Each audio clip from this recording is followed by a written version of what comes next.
Welcome TV. నేను Priya Kaushik. So Pushpa 2 wild fire back కదా. So theatres లో కూడా చాలా బాగా ఉంది అని చెప్పి రెస్పాన్స్ వస్తుంది. ఫ్యాన్స్ అయితే ఇంకా సంబరాలు చేసుకుంటున్నారు. ఆఫ్ కోర్స్ యావరేజ్ టాక్ అని వచ్చినా కానీ ఫ్యాన్స్ అయితే తగ్గట్లేదు అనమాట.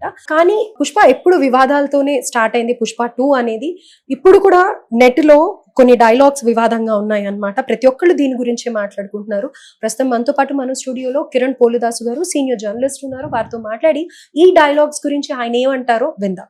నమస్తే సార్. నమస్తే అండి. So Pushpa wild fire the rule అనుకోవచ్చు, రూల్ చేస్తుంది అని ప్రతి ఒక్కళ్ళ నోట్లో పుష్ప 2 గురించే వినిపిస్తోంది. అయితే అందులో కొన్ని డైలాగ్స్ డైరెక్ట్ గా చిరంజీవి గారిని అన్నట్టుగానే ఉంది అని అనేసి చాలా మందిలో ఈ టాక్ నడుస్తుంది అనమాట. నేను ఆ డైలాగ్స్ చెప్తాను. సో అసలు ఈ డైలాగ్స్ రాసేటప్పుడు వాళ్ళందరూ ఏం చేస్తున్నారు, అసలు ఏంటి అని అనేది కమెంట్స్ రూపంలో చాలా వచ్చాయి. అది నేను మిమ్మల్ని అడుగుతున్నాను. మీ బాస్ కి కూడా నేనే బాస్ అంటే ఎవడికి రా బాస్, వాడి కొడుక్కి వాడి తమ్ముడికి నేనే బాస్ అన్న డైలాగ్ ఇంటర్నెట్ లో హల్చల్ చేస్తాం. అండ్ ఇంకొక డైలాగ్, ఒకడు ఎదుగుతుంటే చూడలేక వాడు డౌన్ కావాలని కోరుకునే వాళ్ళు చాలా మందే ఉంటారు అని హీరో అంటాడు అనమాట. అండ్ ఇంకో డైలాగ్, ఎత్తులో ఉన్నప్పుడు ఈగోలు ఉండకూడదు అంటాడు. ఇవన్నీ కావాలని రాయించినట్లుగా ఉంది అని అనేసి సినీ విశ్లేషకులు కానీ లేకపోతే మెగా అభిమానులు కానీ అంటూ ఉన్నారు. Of course Allu Arjun fans కూడా దీనికి అంగీకరించట్లేదు కొంతమంది. ఎంత మంచి స్థాయిలో ఉన్నా కానీ ఆ రూట్, ఆ గైడెన్స్ ఇచ్చిన వాళ్ళని, గురువుని మర్చిపోకూడదు కదా. సో ఎలా ఇలాంటి మాటలు రాసేటప్పుడు అల్లు అర్జున్ ఏం చేస్తున్నాడు అని అనేసి అంటారు. దానికి మీరేమంటారు? ముందుగా ప్రేక్షకులకు నమస్కారం. ప్రియాంక గారు ఒకటి రెండు డైలాగులు కూడా ఉన్నాయి. పావలాగాడివి నువ్వేం చేస్తావురా అనే ఒక డైలాగు, అనంతపురం తీసుకెళ్లి గుండు కొట్టిస్తా అనే డైలాగు, ఇవన్నీ కూడా యాదృచ్ఛికంగా జరిగాయా లేకపోతే కావాలని చేశారా, ఇది ఇక్కడ చర్చ. మరి యాదృచ్ఛికంగా జరిగి ఉంటాయా అనుకుంటే కాదని అనిపిస్తోంది. యాదృచ్ఛికంగా ఒక డైలాగ్ పెట్టచ్చు, 4-5 డైలాగులు ఎందుకు? అనంతపురం తీసుకెళ్లి గుండు కొట్టిస్తా అనే డైలాగ్ ఎందుకు పెట్టారు? సహజంగా పవన్ కళ్యాణ్ గారి మీద ఒక రూమర్ ఒకటి ఉంది. అది పరిటాల రవి గారి సతీమణి సునీత గారు, ఇవన్నీ రూమర్సే. మాకు పవన్ కళ్యాణ్ గారికి అసలు పరిచయమే లేదని చెప్పారు ఆమె. కానీ ఆ రోజుల్లో అనంతపురానికి తీసుకెళ్లి పరిటాల రవి గుండు కొట్టించాడు అనేది కొంత రూమర్ సృష్టించారు. ఆ రూమర్ సృష్టించిన తర్వాత ఆ డైలాగ్ ఇక్కడ పెడితే ఏమైందండి, సింక్ అవుతుందా లేదా? ఆ తర్వాత ఆడికి నేనే బాస్, ఆడి కొడుక్కి నేనే బాస్, ఆడి తమ్ముడికి నేనే బాస్ అంటే కొడుకు తమ్ముడు వచ్చారంటే ఎవరు బాస్ అంటే ఎవరండి? సినిమా ఇండస్ట్రీలో బాస్ అంటే ఎవరండి? చిరంజీవి గారే బాస్. సినిమా ఇండస్ట్రీలో దాదాపు 40 ఏళ్ల నుంచి బాసు చిరంజీవి గారే, మరో 25 ఏళ్ళు బాసు చిరంజీవి గారే. ఆయన బతికున్నంత వరకు ఆయనే బాస్. ఎందుకంటున్నాను ఈ మాట అంటే, ఆయనే చిరంజీవి గారే నెంబర్ 1. ఒకప్పుడు నెంబర్ 1 ఎవరు? ఎన్టీ రామారావు గారు. ఆ తర్వాత నెంబర్ 1 ఎవరు? చిరంజీవి గారు. ఇప్పుడు నెంబర్ 1 ఎవరు? నెంబర్ 1 లేదు అసలు. ఇప్పుడు సినిమా హిట్ అయితే వాడే నెంబర్ 1, ఫట్ అయితే ఇంకోటి నెంబర్ 1 వస్తాడు, ఆ తర్వాత ఇంకోటి నెంబర్ 1 వస్తాడు. శాశ్వతమైన నెంబర్ 1 అనే స్థానం అనేది ఇప్పుడు లేదు. కాబట్టి చివరి నెంబర్ 1 చిరంజీవి గారే. చిరంజీవి గారే ఇండస్ట్రీకి బాస్, ఇది ఖాయం. మరి నువ్వు బాస్ అని డైలాగ్ పెట్టినప్పుడు చిరంజీవి గారికి వర్తిస్తుందా లేదా? అంటే ఆడి కొడుక్కి అని అన్నావు అంటే రామ్ చరణ్ గారా, తమ్ముడికి అన్నావు అంటే పవన్ కళ్యాణ్ గారా? ఏ విధంగా వాళ్ళని డైలాగులు పెడతారు? అంటే ఒళ్ళు కొవ్వెక్కి బలిసి ఇలాంటి డైలాగులు పెట్టారని అనుకోవాలా? అంతేనా కాదండి? నిజంగా ఆ రకమైన డైలాగులు ఒకవేళ యాదృచ్ఛికంగా రాసి ఉన్నా అల్లు అర్జున్ గారు అది పలికేటప్పుడు, షూటింగ్ అప్పుడు బుద్ధి జ్ఞానం ఉందారా? ఎవడరా రాసింది ఈ డైలాగులు? యూజ్లెస్ ఫెలోస్ ఇట్లాంటి డైలాగులు రాస్తారా అని చెప్పాలి కదా. నువ్వు ఆ డైలాగులు నువ్వు కూడా పలికావు నీ నోటి వెంట అంటే అర్థం ఏంటి? వాంటెడ్లీ పెట్టినట్టే కదా. దీని వెనక ఎవరున్నారు? దీని వెనక ఉన్నది సుకుమార్ గారు అంటున్నారు. సుకుమార్ గారు ఇవాళ అల్లు అర్జున్ని ఆ రకంగా ఇంత పెడసరంగా, అంటే మా ఊర్లో పెడసరం అంటారులేండి, ఇలాంటి అతి చేష్టలు చేసిన, బలుపు చేష్టలు చేసిన మా ఊర్లో పెడసరంగాడు అంటారు. ఆ రకంగా పెడసరపు చేష్టలు చేయడానికి రీజనే సుకుమార్ అంటున్నారు. ఎలా అంటే సుకుమార్ గారితో ట్రావెల్ మొదలైనాకే మన అల్లు అర్జున్ గారికి కళ్ళు నెత్తికెక్కాయి అనేది ఇండస్ట్రీలో ఉన్నమాట, నేను చెప్పింది కాదండి. ఇండస్ట్రీలో గుసగుసలు. సుకుమార్ గారే ఆయన్ని స్టైలిష్ స్టార్ గా ఉన్న అర్జున్ని ఐకాన్ స్టార్ చేశారు. ఐకాన్ స్టార్ చేసి ఇవాళ నువ్వే తోపు, నీకంటే ఎవరు కాదు, మెగా ఫ్యామిలీ కింద నువ్వు ఉండడం, మెగా గొడుగు కింద నువ్వు ఉండడం ఏంటి, నీదే బ్రాండ్, నువ్వే అల్లు బ్రాండ్ వేసుకోవాలని చెప్పిన తర్వాత అతనిలో కొన్ని ఆశలు రేకెత్తి. అల్లు అర్జున్ గారు మెచ్యూర్డ్ పర్సన్ కాదండి. వాళ్ళు మనం మాట్లాడుకోవాల్సింది అల్లు అర్జున్ గారు మెచ్యూరిటీ ఎక్కడైనా కనిపిస్తుందా మీకు? స్టేజ్ ఎక్కిన తర్వాత ఫ్యాన్స్ గురించి అతను మాట్లాడే మాటలు, అతని వేషాలు, అతని హావభావాలు చూసిన తర్వాత అతను మెచ్యూరిటీ ఉందనిపిస్తుంది ఎవరికైనా? ఎవరికి కనిపించదు. ఆ స్థాయి స్టార్ చాలా ట్రోల్స్ కూడా ఉంటాయి అల్లు అర్జున్. చిల్లరగా ఇవాళ ఒకప్పుడు మంచు ఫ్యామిలీ ట్రోల్స్ కి వేదికగా ఉండేది. నెక్స్ట్ అల్లు అర్జున్ అనేసి ఇవాళ వాళ్ళు పడిపోయారు. ఇవాళ అల్లు అర్జున్ వచ్చేసాడు పైకి.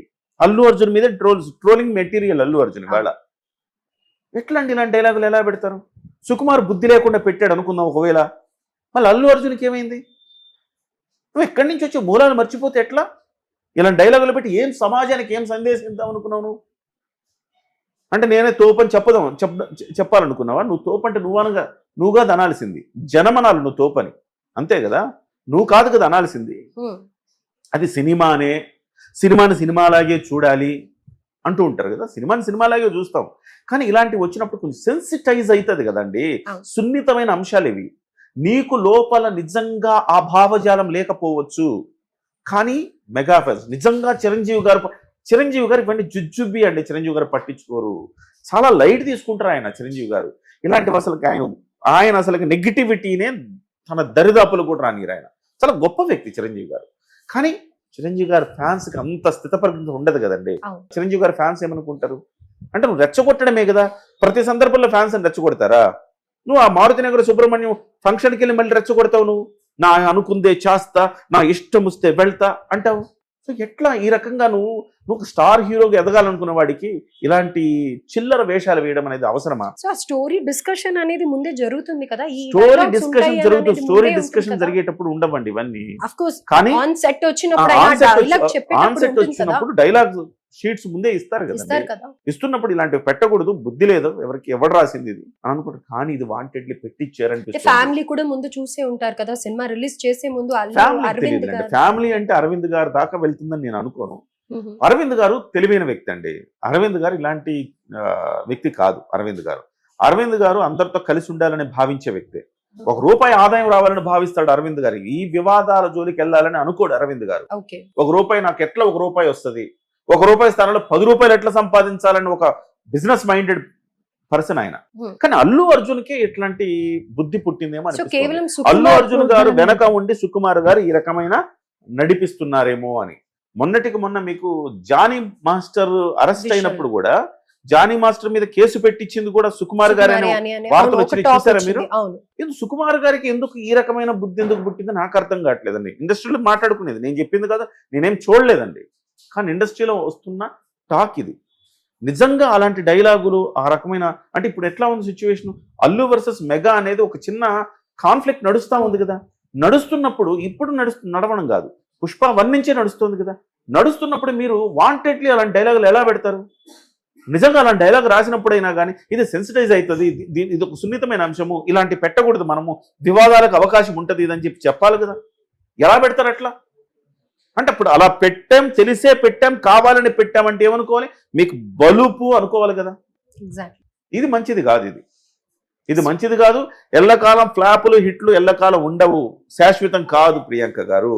అండ్ ఇక్కడ 10 సంవత్సరాల పాటు ఫ్లాపులు ఉన్న పవన్ కళ్యాణ్ గారు ఏమాత్రం ఇసుమంత ఫ్యాన్ ఫాలోయింగ్ తగ్గలేదు ఆయనకి. ఆయన utter flop cinema average collections చేస్తుంది. అలాంటి పవన్ కళ్యాణ్ గారు ఆయన వ్యక్తిత్వమే ఆయన్ని 10 ఏళ్ల పాటు ఫ్లాపులున్న నిలబెట్టింది, ఇండస్ట్రీలో నిలబెట్టింది. ఒక 2 ఫ్లాపులు వస్తే 3 ఫ్లాపులు వస్తే విలవెల్లి నడిపే ఇండస్ట్రీ నుంచి మానేస్తారండి. ఎంతమందిని చూడలేదు? మహా స్టార్ హీరోల కొడుకులను చూడలేదా మనం? ఎంతమంది సక్సెస్ అయ్యారు? సూపర్ స్టార్ హీరో కృష్ణ గారి కొడుకు రమేష్ బాబు గారు ఏమయ్యారు?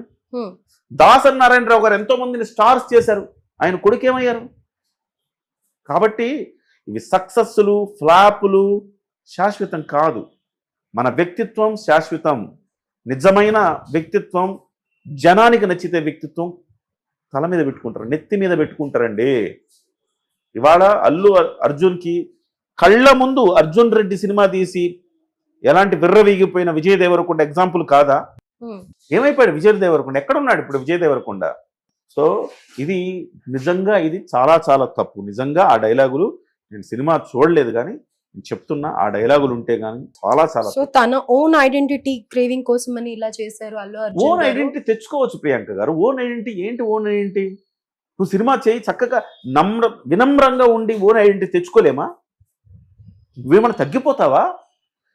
బైబిల్లో డైలాగ్ ఎప్పుడు చెప్తా ఉంటారు, బైబిల్లో ఒక వాక్యం చెప్తుంటారు పవన్ కళ్యాణ్ గారు, తనను తాను తగ్గించుకున్నవాడు హెచ్చింపబడతాడు అని బైబిల్లో డైలాగ్ ఉందంటారు. నేను బైబిల్ చదవలేదు కానీ ఆ డైలాగ్ ఆయన చెప్తే నేను కూడా ఎక్కించుకున్నా. ఎస్, మనల్ని మనం ఎప్పుడు తగ్గించుకోవాలి, అప్పుడే మనం హెచ్చింపబడతామని. ఎక్కడ తగ్గాలో ఆయన తగ్గించుకొని 21 సీట్లకు తగ్గించుకొని దేశానికి ఒక ఆదర్శంగా నిలిచాడు ఆయన. ఇవాళ 100% స్ట్రైక్ రేట్ తోటి. సో అలాంటి ఎన్నో ఎగ్జాంపుల్స్ మనం చూస్తాం. విజయ్ దేవరకొండ ఎగ్జాంపుల్ గా తీసుకుంటావా, లేకపోతే పవన్ కళ్యాణ్ గారిని ఎగ్జాంపుల్ గా తీసుకుంటావా, చిరంజీవి గారిని ఎగ్జాంపుల్ గా తీసుకుంటావా, లేకపోతే ఇంకెవరైనా ఇట్లా విజయ్ దేవరకొండ లాంటి నటులు ఇంతకు ముందు కూడా చాలా మంది వచ్చారు, చాలా మంది పోయారు యాటిట్యూడ్ తోటి. యాటిట్యూడ్ అనేది చాలా చాలా అహం బ్రహ్మాస్మి అంటారు కదా, అంతా నేనే గొప్ప అనేది ఎప్పుడు పనికిరాదండి, ఎప్పుడు పనికిరాదు. జీవితంలో మీరు పతనం దిశగా వెళుతున్న దానికి ఒకటే ఒక ఉదాహరణ ఈ రకమైన డైలాగులే.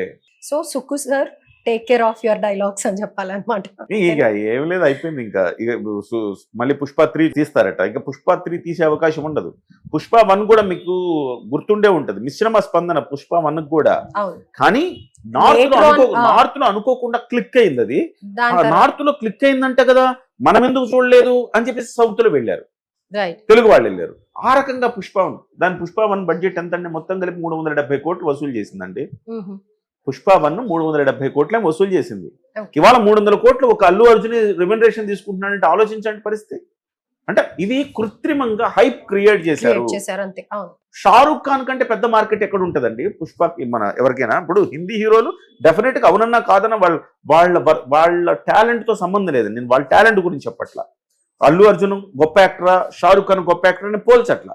కానీ షారూక్ ఖాన్ ఉన్న ప్లాట్ఫామ్, సల్మాన్ ఖాన్ ఉన్న ప్లాట్ఫామ్ హిందీ, జాతీయ స్థాయి లాంగ్వేజ్. హిందీలో ఇప్పుడు ఇవాళ మీరు కూడా హిందీ సినిమాలు చూస్తారు కదా, అక్కడ హిందీ వాళ్ళు తెలుగు సినిమా చూస్తారా? చూడరుగా. సో కాబట్టి హిందీ మార్కెట్ పెద్దది. పెద్ద మార్కెట్ ఉన్న వాళ్ళకంటే నువ్వు రెమ్యునరేషన్ ఎక్కువ చేసుకోగలుగుతావా? ఇది కూడా కృత్రిమంగా సృష్టించారు. 300 కోట్లు అనేది కూడా కృత్రిమంగా సృష్టించారు. కాబట్టి ఇలాంటి బలుపు చేష్టలు చేస్తే